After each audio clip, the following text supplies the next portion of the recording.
Picture the harsh, unrelenting desert. And then, imagine a thriving eco-community full of life and vitality. Want to know the secret to making this work? In this video, we'll show you how to transform a barren landscape into a thriving eco-community oasis. In that case, do you believe that life can thrive in a desert? Are you prepared to test the bounds of possibility? Indulge in this incredible journey with us. The preservation of water is essential to survival in a desert environment.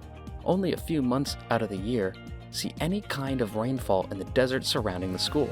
The other 7 to 8 months are bone dry throughout their whole. Consequently, the development of original strategies for the collection and storage of water has been our top concern. Water conservation is not only necessary for our survival in this dry environment, but it also serves as the basis for our community's efforts to be environmentally responsible. Water is the ecosystem's lifeblood.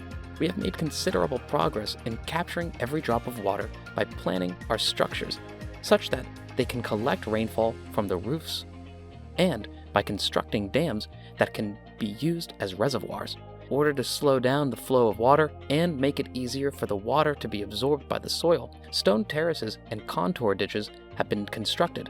The idea that underpins these tactics is straightforward, yet highly successful. First, the water must be slowed down and held, and then the water must be utilized in an effective manner.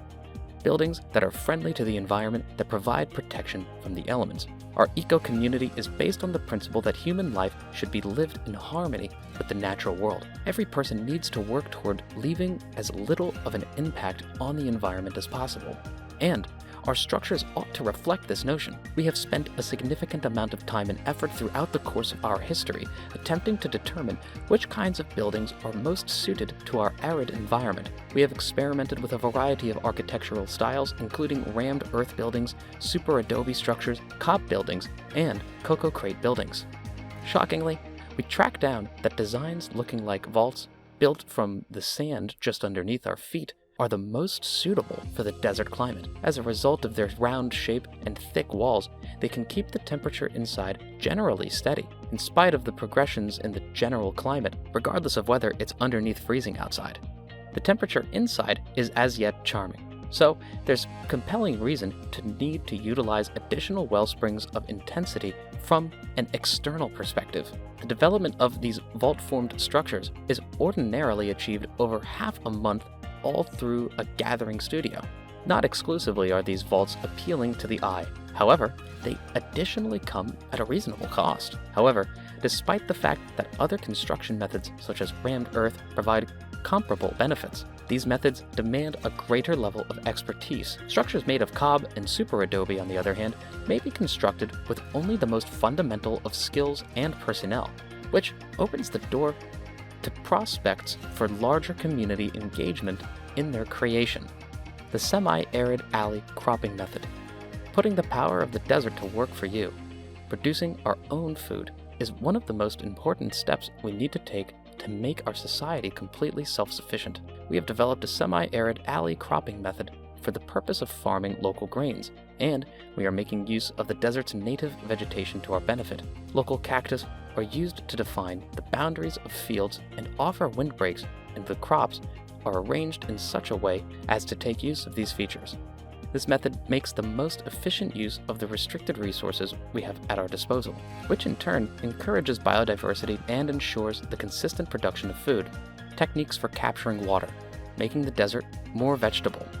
The landscapes inside our community have been drastically altered as a direct result of the success of the water capture solutions that we have implemented.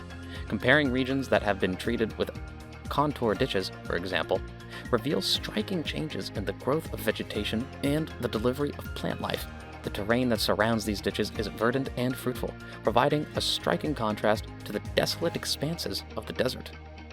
Utilizing the energy from the sun is what solar power is all about. The unrelenting heat of the sun may be a dangerous adversary in a desert environment, where it can bake the ground and make it tough to stay alive. However, it also has the potential to be a formidable ally. To fulfill our community's demand for electricity, we have installed a solar grid, which allows us to take advantage of this plentiful resource. This system is more than capable of meeting our day-to-day requirements, as it can power a variety of conveniences such as computers, kitchen appliances, and lighting systems, among other things. The prospects for our resilient eco-community. Our community has shown that it is up to the challenge of turning a harsh desert environment into an oasis that is self-sufficient and sustainable. Our travels to this point have demonstrated that it is possible to transform even the most hostile landscapes into a healthy, self-sufficient habitat by employing cutting-edge techniques for water conservation, environmentally responsible building practices, and strategic farming systems. We can think of two remarkable examples: the enormous regeneration effort in Egypt's Sekhem village and the change of China's Loess Plateau. Both of these projects are noteworthy in their own right. Sekhem, Egypt.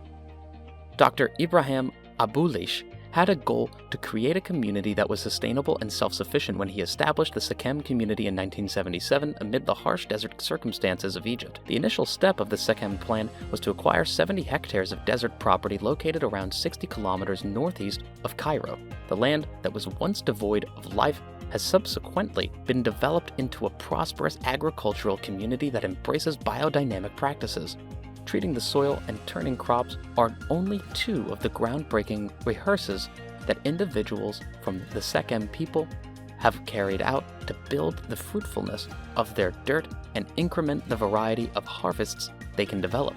They have likewise made huge interests in instructive open doors, clinical consideration, and social pursuits, and thus the local currently approaches schools, a clinical office, and, surprisingly, a theater. They likewise run endeavors in the materials, spice, and food businesses, which add to the local area's capacity to remain financially feasible. Today, Sekhem extends across 2,800 hectares and provides direct and indirect employment for more than 2,000 people. It is an enlightening illustration of how the implementation of sustainable practices can transform a desert into a flourishing community that can support itself. Loess Plateau, China. Barely a long time back, the Loess level in China, which is about the size of France, was a forsaken and debased no man's land. The land had been deprived of its greenery throughout the span of quite a while due to overgrazing and woodland obliteration, which prompted broad neediness. However, in 1994, the Chinese government cooperated with the World Bank and the local communities in an effort to restore the Loess Plateau. This effort has been named the largest environmental transformation of its kind, the biggest environmental transformation of its kind. The huge project was carried out over the course of 15 years, and its primary focuses were on imposing stringent laws on farming and grazing, investing in terrace farming as a means of preventing soil erosion, and carrying out a massive tree planting drive. The plant cover on the Loess level has expanded from 17% to 34% during the previous 100 years, transforming it into a verdant heaven. The locale's horticulture has flourished, its biodiversity has bounced back, and the expectations for everyday comforts of the area's 50 million inhabitants have significantly gotten to the next level. The capability of this venture to transform a tremendous area of corrupted land into an eco-local area that is independent is shown by the way that it has been finished. The transformation of the Sekhem and Loess Plateau from hard, arid settings into vibrant and sustainable communities is a useful lesson that may be learned from these instances. They demonstrate to us that it is possible to transform arid regions into oases of life and prosperity by employing novel strategies, maintaining a dogged drive, and involving the local population. Our eco-community in the desert surrounding the seminary is a demonstration of the resourcefulness and tenacity of the human race.